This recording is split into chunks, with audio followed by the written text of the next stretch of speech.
બાળ દોસ્તો, હવે આપણે પાઠનું શ્રવણ કરીએ. નિરંજન એક રવિવારે મારે ત્યાં આવ્યો. કહે, ચાલ આજે પેલા શોમાં ફિલ્મ જોવા જવું છે. ટિકિટ લાવ્યો છે? મેં પૂછ્યું. ના, ટિકિટ તો નથી, પણ ટિકિટ ના હોય તો આજે રવિવારે ફિલ્મ જોવાની વાત પણ કેવી રીતે થઈ શકે? તું ચાલ તો ખરો. કંઈ મેળ પડી જાય તો ઠીક છે, નહીતર પાછા. થિયેટર કંઈ બહુ દૂર ન હતું ને ઘેર ખાસ કંઈ કામ ન હતું, એટલે હું એની સાથે નીકળ્યો. પણ થિયેટર પર હાઉસફુલનું પાટિયું ઝૂલતું હતું. કેમ, હું ખોટું કહેતો હતો? આજે યાર પત્તો જ ન ખાય, મેં કહ્યું. નિરંજન ઘડીભર તો ઝંખવાણો પડી ગયો, પણ એકાએક તેનો ચહેરો ચમકી ઉઠ્યો. તેણે ખિસ્સામાંથી એક કાગળ કાઢીને મારા હાથમાં મૂક્યો. છાપેલા લેટર પેડ પર કશુંક લખ્યું હતું. મેં ઘણીવાર ખરાબ અક્ષરોમાં લખાયેલું વાંચ્યું છે, એટલે કે વાંચવાનો પ્રયત્ન કર્યો છે. મારા પોતાના અક્ષર પણ કંઈ બહુ સારા નથી, પણ આ પત્રના અક્ષરો જેવા ખરાબ અક્ષરો મેં આજ સુધી ક્યારેય જોયા ન હતા. જેમ સુલેખનની હરીફાઈઓ થાય છે, તેમ જો કુલેખનની હરીફાઈઓ યોજાય તો આ અક્ષરોનો લખનારો જ્યાં સુધી એમાં ભાગ લે ત્યાં સુધી બીજા કોઈને ઇનામ જ ન મળે. ખરાબ અક્ષરોમાં લખાયેલા પત્રોમાં લખાણ કદાચ પૂરેપૂરું ન ઉકલે એમ બને, અરે જરા પણ ન ઉકલે એમ પણ બને, પરંતુ પત્ર કઈ ભાષામાં લખાયેલો છે એ તો ઉકેલવાનું બહુ મુશ્કેલ હોતું નથી. પણ આ પત્ર તો કઈ ભાષામાં લખાયો છે તેની પણ સમજ પડે તેમ નહોતું. આમાં શું લખ્યું છે? મેં નિરંજનને પૂછ્યું. એની તો મને પણ સમજ પડતી નથી, પણ આ મારા એક દૂરના કાકાનો લખેલો પત્ર છે. મારા કાકા પોતે પણ એમણે એકવાર લખેલું લખાણ ફરી વાંચે છે ત્યારે પૂરું ઉકેલી શકતા નથી. એમણે આ પત્ર આપીને મને મારા કાકી પાસે મોકલ્યો હતો. આમ તો મારા કાકી પણ મારા કાકાનું લખેલું કશું વાંચી શકતા નથી. વિશાળ પછી મારા કાકાએ મારા કાકીને જે પત્રો લખેલા તે કાકીએ લગ્ન પછી મારા કાકા પાસે વંચાવવાનો પ્રયત્ન કરેલો. મારા કાકા એ પત્રો પૂરેપૂરા ઉકેલી શક્યા તો નહોતા, પણ યાદશક્તિને આધારે ને વધુ તો કલ્પનાને આધારે મારા કાકાએ એ પત્રોમાંથી કેટલુંક ઉકેલી આપ્યું હતું. આજે પણ મારા કાકાના એ પ્રેમપત્રો ખુલ્લા રખડતા હોય છે, કેમ કે કોઈ એ વાંચી જાય તેવો ભય હોતો નથી. નિરંજન એના કાકાના અક્ષરો ઉકેલી શકતો ન હતો, પણ એ અક્ષરો વિશેનો એનો અભ્યાસ ઘણો ઊંડો હોય એમ લાગ્યું. નિરંજન થોડી વાર માટે અટક્યો. એનો લાભ લઈને હું બોલ્યો, હા, પણ તેનું અહીં શું છે? ફિલ્મ ન જોવાય એટલે શું આ પત્ર ઉકેલવામાં 3 કલાક ગાળવા છે? અને જો એવો વિચાર હોય તો મારો સ્પષ્ટ મત છે કે 3 કલાક તો શું, પણ 3 ભવે આ ના ઉકલે. તેથી જ મને લાગે છે કે આપણે ફિલ્મ જોઈ શકીશું, નિરંજને કહ્યું. કેવી રીતે? મને નિરંજનની વાત ન સમજાઈ. ચાલ મારી સાથે, કહી નિરંજન આગળ ચાલ્યો ને મેનેજરની કેબિન અંદર ઘૂસ્યો. હું પણ થોડો ગભરાતો પાછળ દાખલ થયો. નિરંજને શાંતિથી એ પત્ર મેનેજરના હાથમાં મૂક્યો. મેનેજરે પત્ર ઉખેડ્યો ને અંદરનું લખાણ જોઈ સ્તબ્ધ બની નિરંજન સામે જોઈ રહ્યા. આ શું છે? પેલો સનાતન પ્રશ્ન એમના મુખમાંથી પણ સરી પડ્યો. વેદ સાહેબનો પત્ર છે, નિરંજને અત્યંત ગંભીરતાથી કહ્યું. વેદ સાહેબ? વેદ સાહેબ? મેનેજરને ઓળખાણ પડી નહીં ને પત્રમાં કશું ઉકલ્યું નહીં, એટલે એ સહેજ મૂંઝાઈ ગયા. પરિસ્થિતિનો લાભ લઈ નિરંજને એમને અડધેથી અટકાવીને કહ્યું, વેદ સાહેબ લાયન્સ ક્લબના ડિસ્ટ્રિક્ટ ગવર્નર છે, મારા એક કાકા થાય. એમણે કહ્યું છે કે મેનેજર સાહેબને આ પત્ર આપશો એટલે બંને મિત્રો માટે ફિલ્મ જોવાની વ્યવસ્થા કરી આપશે. મેનેજર દિગ્મૂઢ બનીને ઘડીક પત્ર સામે જુએ ને ઘડીક નિરંજન સામે જુએ. એણે ચશ્માના કાચ પણ 2-3 વાર સાફ કરી જોયા, પણ કંઈ વળ્યું નહીં. એટલે એણે નિરંજનને કહ્યું, તમે તો જાણો છો કે આજનો શો હાઉસફુલ છે. હા સાહેબ, નિરંજને ઠાવકાઈથી કહ્યું. કંઈ નહીં, હું કાકાને કહી દઈશ, આપ ચિંતા ન કરો. આટલું કહી એણે અત્યંત સ્વાભાવિકતાથી મેનેજરના હાથમાંથી પત્ર લઈ લીધો.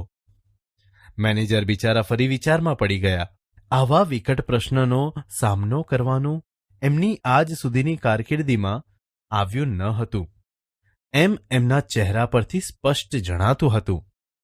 ઊભા રહો, હું 2 એક્સ્ટ્રા ચેર્સ મુકાવી દઉં છું, કહી એમણે ઘંટડી મારી. પ્યુન આવ્યો એટલે એમણે એને કહ્યું, બાલ્કનીમાં 2 એક્સ્ટ્રા ચેર્સ મૂકીને બંને ભાઈઓને ત્યાં બેસવાની વ્યવસ્થા કરી દે. જી સાહેબ, કહી પટાવાળો અમને બંનેને લઈને ચાલ્યો. હું તો સ્તબ્ધ બની ગયો હતો. નિરંજન ટીખડી હતો. બીજાને પજવવાના જાત જાતના નુસ્ખા તે શોધ્યા કરતો, પણ એનું આજનું સાહસ અપ્રતિમ હતું. અમે અંદર બેઠા એટલે નિરંજને વિજયનું એક ભવ્ય સ્મિત કર્યું. ઇન્ટરવલમાં પટાવાળો ફરી આવ્યો. તેણે કહ્યું, તમને બંનેને સાહેબ બોલાવે છે. આ સાંભળી મારા તો મોતિયા મરી ગયા. મને થયું નક્કી પોલ પકડાઈ ગઈ લાગે છે ને હવે પોલીસને હવાલે જ કરી દેશે તો અમારું શું થશે? મેં નિરંજનને કહ્યું, નિરંજન, મામલો ગંભીર જણાય છે, ફસાઈ જઈશું. હા, આપણે નથી જવું. ક્યાંક પોલીસમાં પકડાવી દેશે તો?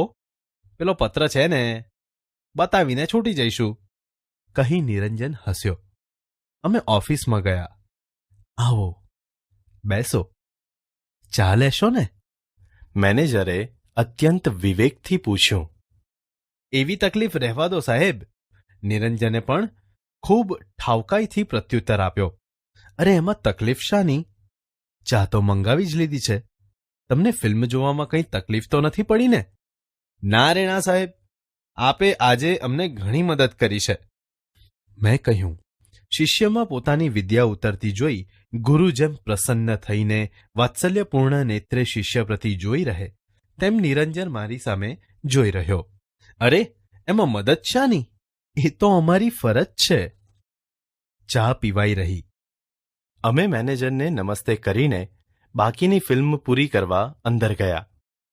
આમ તે દિવસે રવિવાર હોવા છતાં અને અગાઉથી ટિકિટ ન લીધી હોવા છતાં અમે ફિલ્મ જોઈ, ને તે પણ મફત.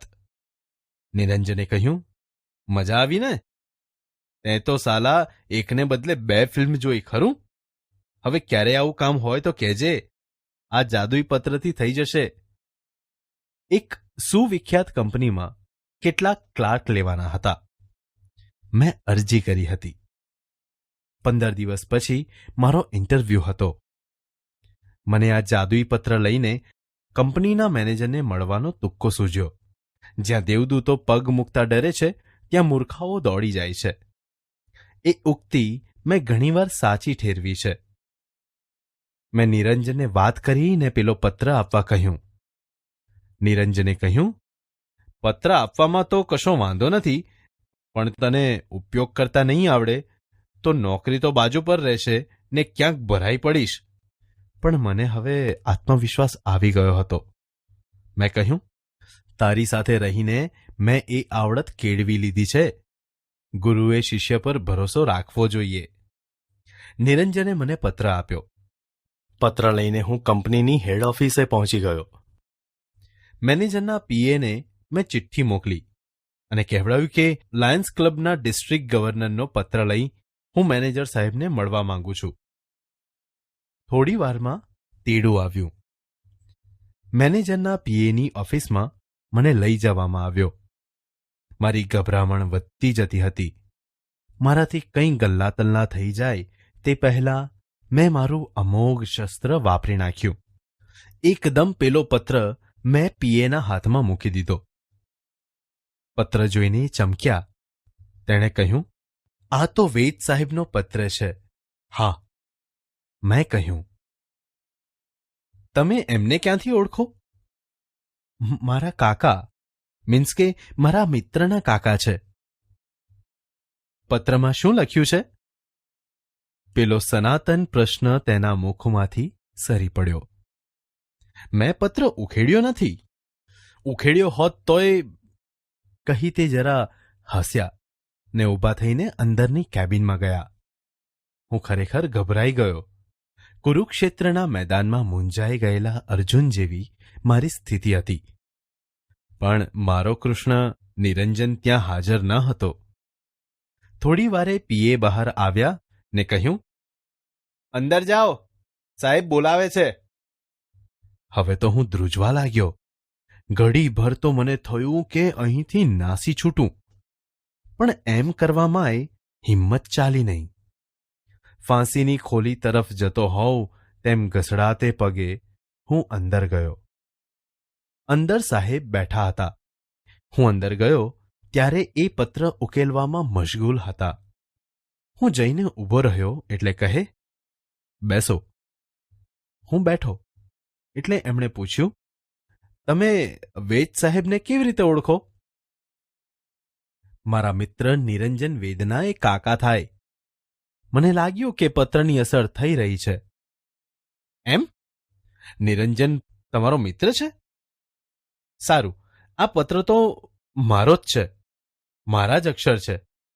સ્વગત બોલતા હોય એમ કહ્યું. પણ શું લખ્યું છે તેનો અત્યારે ખ્યાલ નથી આવતો. તમે કહો છો કે આ પત્ર મારા પર લખાયેલો છે, પણ એનો મેળ બેસતો નથી. મેં મારી જ ઉપર કદી પત્ર લખ્યો હોય એવું મને યાદ આવતું નથી. આ સાંભળીને મને તો ધરતી ફરતી લાગી. સાહેબના ટેબલ પર પડેલા પાટિયા પર મારી નજર પડી. લખ્યું હતું, M.G. વેદ. મારું નસીબ મને ખુદ વેદ સાહેબ પાસે જ ખેંચી લાવ્યું હતું. મેં નિરંજનને વાત કરી હોત તોય આ ગોટાળો ન થાત. જો કે વેદ સાહેબ તો હજુ પત્ર ઉકેલવામાં જ પ્રવૃત્ત હતા. થોડીવાર પત્ર સામે જુએ, વળી મારી સામે જુએ, પછી જાણે સ્વગત બોલતા હોય એમ ફરી બોલ્યા, મેં નિરંજનને એના કોઈ ભાઈબંધ માટે આવો પત્ર લખી આપ્યો હોય એવું યાદ આવતું નથી. પણ આ લેટર પેડને અક્ષર તો મારા જ છે. માત્ર પત્ર કોને ઉદ્દેશીને લખ્યો છે તેનો ખ્યાલ નથી આવતો. એ જો ખ્યાલ આવે તો કંઈક સમજાય. પણ ઓલ રાઈટ, તમારે કામ શું છે? સાહેબ, મેં અહીં ક્લાર્કની નોકરી માટે અરજી કરી છે. ઓહો, એમ વાત છે. અઠવાડિયા પછી તપાસ કરજો. અને આજે હું વેદ સાહેબની ઓફિસમાં ક્લાર્ક છું. અલબત્ત પેલો જાદુઈ પત્ર વેદ સાહેબ પાસે જ રહી ગયો. એનો અફસોસ મને ને નિરંજનને દિવસો સુધી રહ્યા કર્યો હતો. બા દોસ્તો, હવે આપણે પાઠને સમજીએ. નિરંજન એક રવિવારે મારા ઘરે આવ્યો ને મને કહેવા લાગ્યો, ચાલ આજે આપણે પેલા શોમાં ફિલ્મ જોવા જઈએ. ટિકિટ લાવ્યો છે? ના, ટિકિટ તો નથી, પણ ટિકિટ ન હોય તો આજે રવિવારે ફિલ્મ જોવાની વાત પણ કેવી રીતે થઈ શકે? તું ચાલતો ખરો. કંઈ મેળ પડી જાય તો ઠીક છે, નહીતર પાછા. થિયેટર કંઈ બહુ દૂર ન હતું ને ઘેર ખાસ કંઈ કામ ન હતું, એટલે હું એની સાથે નીકળ્યો. પણ થિયેટર પર હાઉસફુલનું પાટિયું ઝૂલતું હતું. કેમ હું ખોટું કહેતો હતો? આજે યાર પત્તો જ ન ખાય.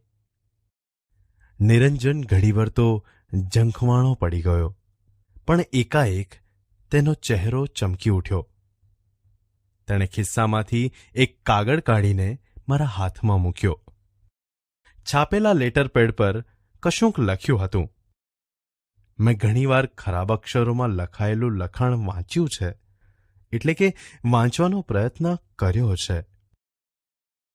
મારા પોતાના અક્ષર પણ કંઈ બહુ સારા નથી, પણ આ પત્રના અક્ષરો જેવા ખરાબ અક્ષરો મેં આજ સુધી ક્યારેય જોયા ન હતા.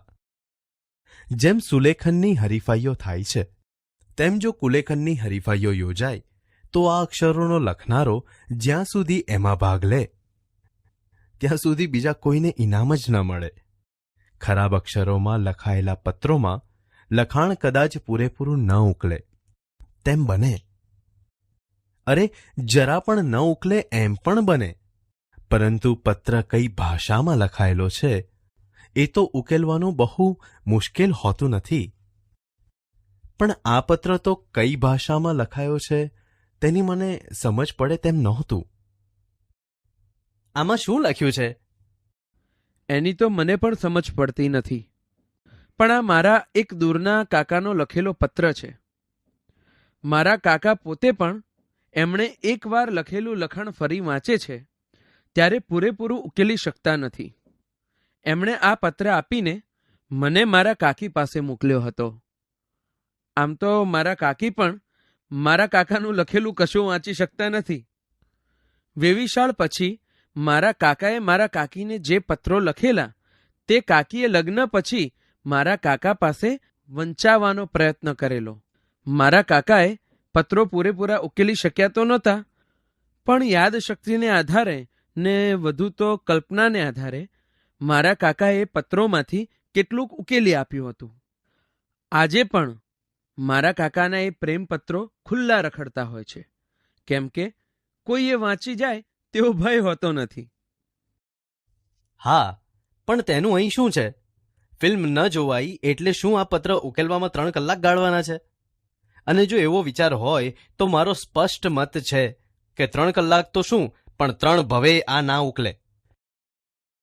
તેથી જ મને લાગે છે કે આપણે ફિલ્મ જોઈ શકીશું. કેવી રીતે? ચાલ મારી સાથે. નિરંજન આગળ ચાલ્યો ને મેનેજરની કેબિન અંદર ઘૂસ્યો. હું પણ થોડો ગભરાતો પાછળ દાખલ થયો. નિરંજને શાંતિથી એ પત્ર મેનેજરના હાથમાં મૂક્યો. મેનેજરે પત્ર ખોલ્યો ને અંદરનું લખાણ જોઈ સ્તબ્ધ બની નિરંજનની સામે એ જોઈ રહ્યા. અને પેલો સનાતન પ્રશ્ન એમના મુખમાંથી પણ સરી પડ્યો. આ શું છે? વેદ સાહેબનો પત્ર છે. વેદ સાહેબ. વેદ સાહેબ લાયન્સ ક્લબના ડિસ્ટ્રિક્ટ ગવર્નર છે. મારા એ કાકા થાય. એમણે કહ્યું છે કે મેનેજર સાહેબને આ પત્ર આપશો એટલે એ બંને મિત્રો માટે ફિલ્મ જોવાની વ્યવસ્થા કરી આપશે. મેનેજરે દિગ્મૂઢ બનીને પત્ર સામે જોયું ને પછી નિરંજન સામે જોયું. પણ તમે જાણો છો કે આજનો શો હાઉસફુલ છે. હા સાહેબ, પણ વાંધો નહીં, હું કાકાને કહી દઈશ, આપ ચિંતા ન કરો. આટલું કહી એણે અત્યંત સ્વાભાવિકતાથી મેનેજરના હાથમાંથી પત્ર લઈ લીધો. મેનેજર બિચારા ફરી વિચારમાં પડી ગયા. આવા વિકટ પ્રશ્નનો સામનો કરવાનો એમની આજ સુધીની કારકિર્દીમાં આવ્યું ન હતું એમ એમના ચહેરા પરથી સ્પષ્ટ જણાતું હતું. ઊભા રહો, હું 2 એક્સ્ટ્રા ચેર્સ મુકાવી દઉં. એમ કહી એમણે ઘંટડી મારી. પ્યુન આવ્યો. અરે રામુ, બાલ્કનીમાં 2 એક્સ્ટ્રા ચેર્સ મૂકીને બંને ભાઈઓને ત્યાં બેસવાની વ્યવસ્થા કરી દે. જી સાહેબ. એમ કહી પટાવાળો અમને બંનેને લઈને ચાલ્યો. હું તો સ્તબ્ધ બની ગયો હતો. નિરંજન ટીખડી હતો. બીજાને પજવવાના જાતના નુસ્ખા તે શોધ્યા કરતો, પણ એનું આજનું સાહસ અપ્રતિમ હતું. અમે અંદર બેઠા એટલે નિરંજને વિજયનું એક ભવ્ય સ્મિત કર્યું. ઇન્ટરવલમાં પટ્ટાવાળો ફરી આવ્યો ને અમને કહ્યું, તમને બંનેને સાહેબ બોલાવે છે. આ સાંભળી મારા તો મોતિયા જ મરી ગયા. મને થયું નક્કી પોલ પકડાઈ ગઈ લાગે છે ને હવે પોલીસને હવાલે જ કરી દેશે તો અમારું શું થશે? એટલે મેં નિરંજનને કહ્યું, નિરંજન, મામલો ગંભીર જણાય છે. ફસાઈ જઈશું હો. આપણે નથી જવું. ક્યાંક પોલીસમાં પકડાવી દેશે તો? પેલો પત્ર છે ને, બતાવીને છૂટી જઈશું. અમે ઓફિસમાં ગયા એટલે મેનેજરે અમને અત્યંત વિવેકથી પૂછ્યું, આવો બેસો. ચા લેશો ને? એવી તકલીફ રહેવા દો સાહેબ. અરે એમાં તકલીફ શાની? ચા તો મંગાવી જ લીધી છે. તમને ફિલ્મ જોવાની કઈ તકલીફ તો નથી પડી ને? ના રે ના સાહેબ, આપે આજે અમને ઘણી મદદ કરી છે. અરે એમાં મદદ શાની, એ તો અમારી ફરજ છે. ચા પીવાઈ રહી. અમે મેનેજરને નમસ્તે કરીને બાકીની ફિલ્મ પૂરી કરવા અંદર ગયા. આમ તે દિવસે રવિવાર હોવા છતાં અને અગાઉથી ટિકિટ ન લીધી હોવા છતાં અમે ફિલ્મ જોઈ, અને તે પણ મફત. મજા આવી ને? તે તો સાલા એકને બદલે 2 ફિલ્મ જોઈ, ખરું ને? હવે ક્યારેય આવું કામ હોય તો કહેજે, આ જાદુઈ પત્રથી થઈ જશે. એક સુવિખ્યાત કંપનીમાં કેટલાક ક્લાર્ક લેવાના હતા. મેં અરજી કરી હતી. 15 દિવસ પછી મારો ઇન્ટરવ્યૂ હતો, અને આ જાદુઈ પત્ર લઈને કંપનીના મેનેજરને મળવાનો તુક્કો સૂઝ્યો. જ્યાં દેવદૂતો પગ મૂકતા ડરે છે, ત્યાં મૂર્ખાઓ દોડી જાય છે. એ ઉક્તિ મેં ઘણીવાર સાચી ઠેરવી છે. મેં નિરંજનને વાત કરીને પેલો પત્ર આપવા કહ્યું. પત્ર આપવામાં તો કશો વાંધો નથી, પણ તને એનો ઉપયોગ કરતા નહીં આવડે તો નોકરી તો બાજુ પર રહેશે ને ક્યાંક ભરાઈ પડીશ. તારી સાથે રહીને મેં એ આવડત કેળવી લીધી છે. ગુરુએ શિષ્ય પર ભરોસો રાખવો જોઈએ. નિરંજને મને પત્ર આપ્યો. પત્ર લઈને હું કંપનીની હેડ ઓફિસે પહોંચી ગયો. મેનેજરના પીએને મેં ચિઠ્ઠી મોકલી કહેવડાવ્યું કે લાયન્સ ક્લબના ડિસ્ટ્રિક્ટ ગવર્નરનો પત્ર લઈ હું મેનેજર સાહેબને મળવા માંગુ છું. થોડી વારમાં તેડું આવ્યું. મેનેજરના પીએની ઓફિસમાં મને લઈ જવામાં આવ્યો. મારી ગભરામણ વધતી જતી હતી. મારાથી કંઈ ગલ્લાતલ્લા થઈ જાય તે પહેલાં મેં મારું અમોઘ શસ્ત્ર વાપરી નાખ્યું. એકદમ પેલો પત્ર મેં પીએના હાથમાં મૂકી દીધો. પત્ર જોઈને એ ચમક્યા. આ તો વેદ સાહેબનો પત્ર છે. હા. તમે એમને ક્યાંથી ઓળખો? મારા કાકા, મીન્સ કે મારા મિત્રના કાકા છે. પેલો સનાતન પ્રશ્ન તેના મુખમાંથી સરી પડ્યો. પત્રમાં શું લખ્યું છે? મેં પત્ર ખોલ્યો નથી. ખોલ્યો હોય તોય. પીએ મારી સામે જરા હસ્યા ને ઊભા થઈને અંદરની કેબિનમાં ગયા. હું ખરેખર ગભરાઈ ગયો.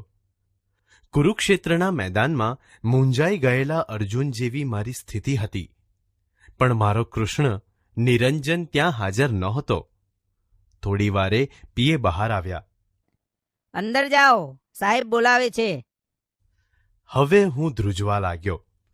ઘડીભર તો મને થયું કે અહીંથી નાસી છૂટું, પણ એમ કરવામાં હિંમત ચાલી નહીં. ફાંસીની ખોલી તરફ જતો હોઉં તેમ ઘસડાતે પગે હું અંદર ગયો. અંદર સાહેબ બેઠા હતા. હું અંદર ગયો ત્યારે પત્ર ઉકેલવામાં મશગુલ હતા. આવો, બેસો. હું બેઠો એટલે એમણે પૂછ્યું. તમે વેદ સાહેબને કેવી રીતે ઓળખો? મારા મિત્ર નિરંજન વેદના એક કાકા થાય. મને લાગ્યું કે પત્રની અસર થઈ રહી છે. એમ? નિરંજન તમારો મિત્ર છે? સારું, આ પત્ર તો મારો જ છે, મારા જ અક્ષર છે. પણ શું લખ્યું છે તેનો અત્યારે ખ્યાલ નથી આવતો. તમે કહો છો કે આ પત્ર મારા પર લખાયેલો છે, પણ એનો મેળ બેસતો નથી. મેં મારી જ ઉપર કદી પત્ર લખ્યો હોય એવું મને યાદ આવતું નથી. આ સાંભળીને મને તો ધરતી ફરતી લાગી. સાહેબના ટેબલ પર પડેલા પાટિયા પર મારી નજર પડી. લખ્યું હતું એમજી વેદ. મારું નસીબ મને ખુદ વેદ સાહેબ પાસે જ ખેંચી લાવ્યું હતું. મેં નિરંજનને વાત કરી હોત તોય આ ગોટાળો ન થાત. જોકે વેદ સાહેબ તો હજુ પત્ર ઉકેલવામાં જ પ્રવૃત્ત હતા. થોડીવાર પત્ર સામે જુએ, વળી મારી સામે જુએ, પછી જાણે સ્વગત બોલતા હોય એમ ફરી બોલ્યા. મેં નિરંજનને એના કોઈ ભાઈબંધ માટે આવો પત્ર લખી આપ્યો હોય એવું યાદ નથી આવતું, પણ આ લેટર પેડને અક્ષર તો મારા જ છે. માત્ર પત્ર કોને ઉદ્દેશીને લખ્યો છે તેનો ખ્યાલ નથી આવતો. એ જો ખ્યાલ આવે તો કંઈક સમજાય. પણ ઓલ રાઈટ, તમારે કામ શું છે? સાહેબ, મેં અહીં ક્લાર્કની નોકરી માટે અરજી કરી છે. ઓહો, એમ વાત છે. અઠવાડિયા પછી તપાસ કરજો. અને આજે હું વેદ સાહેબની ઓફિસમાં ક્લાર્ક છું. અલબત્ત પેલો જાદુઈ પત્ર વેદ સાહેબ પાસે જ રહી ગયો. એનો અફસોસ મને ને નિરંજનને દિવસો સુધી રહ્યા કર્યો હતો. પાઠ 11. એક જાદુઈ પત્રની વાર્તા.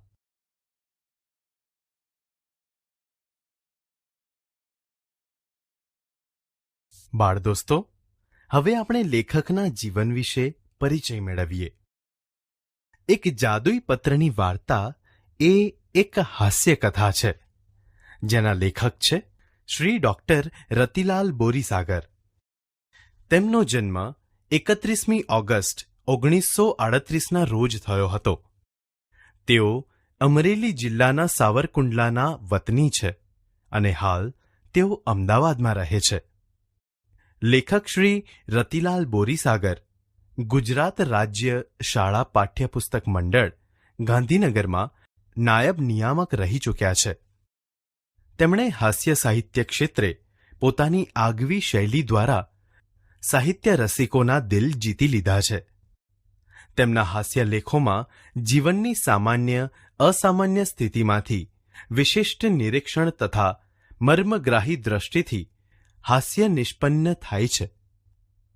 માણસની ચિત્ર વિચિત્ર ખાસિયતોનું વેદક ચિત્ર તેમના સર્જનમાં ઉપસે છે. મરક મરક અને આનંદલોક એ તેમના જાણીતા હાસ્ય ગ્રંથો છે, જેના કારણે તેમના આ ગ્રંથોને વિવિધ પારિતોષિકો પ્રાપ્ત થયા છે. બાળ દોસ્તો, એક જાદુઈ પત્રની વાર્તા એ એક જાણીતી હાસ્ય કથા છે, જેમાં લેખકે પ્રસંગોની આગવી રજૂઆત, સંવાદોની વેધકતા તથા નર્મયુક્ત ગદ્ય શૈલી દ્વારા એક કાલ્પનિક ઘટનાનો આશરો લઈને હાસ્યરસ નિષ્પન્ન કર્યો છે. ભાષા સજ્જતા. બાળ દોસ્તો, આજે આપણે નામપદ વિશે જાણકારી મેળવીએ. હવે અહીં આપેલા વાક્યો ધ્યાનથી વાંચો. પહેલું વાક્ય છે, તે ટિકિટ લાવ્યો છે. બીજું વાક્ય છે, વેદ સાહેબનો પત્ર છે. ત્રીજું વાક્ય છે, કાગળ કાઢીને મારા હાથમાં મૂક્યો. ચોથું વાક્ય છે, નિરંજન એક રવિવારે મારે ત્યાં આવ્યો. બાળ દોસ્તો, ઉપરના ચારેય વાક્યોમાં તમે જોશો કે ટિકિટ, પત્ર, કાગળ, હાથ, નિરંજન અને રવિવાર જેવા શબ્દો કોઈ ચોક્કસ વ્યક્તિ, પદાર્થ કે વસ્તુની ઓળખ સૂચવે છે.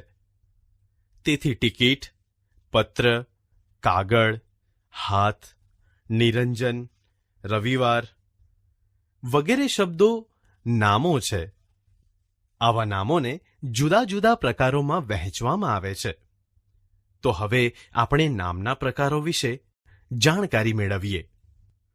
જુઓ, પહેલો પ્રકાર છે વ્યક્તિવાચક નામ. વ્યક્તિની ઓળખ સૂચવતા નામને વ્યક્તિવાચક નામ કહે છે. ઉદાહરણ તરીકે ગાંધીજી, સચિન, શિવાજી, ભગતસિંહ વગેરે વ્યક્તિવાચક નામો છે, કેમ કે આ બધા નામો વ્યક્તિની ઓળખ આપે છે.